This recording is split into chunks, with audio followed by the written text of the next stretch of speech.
feels like a completely different continent. Like Namibia and South Africa were just so completely different to what we're riding through now. And I think that like difference kind of gives you a renewed sense of energy. Because you don't get the flat roads of Botswana or Zambia, you do get the rolling mountains, which just really give you an interest.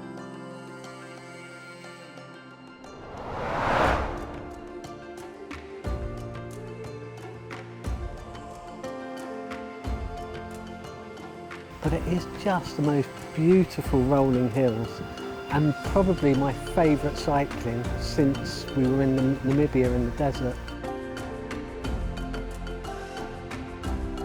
It's amazing. You see the fishermen going out in their boats and coming back, and all the fish laid out on the beaches on tables to dry it out.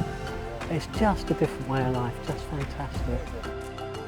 But the other thing is, when you stop at the roadside shops, you're always going to get into a conversation with somebody, and they're genuinely interested to know where you come from. I've had a couple of them that have really thank you for coming. Thank you for coming to Malawi. Don't forget us when you go home. Have a free, so these are the fourth poorest nation in the world. Have a free Coke, have a free something. Because they're just so, just so pleased that you're there. And I found that actually with a few of the countries, they thank you for coming to Africa and their country.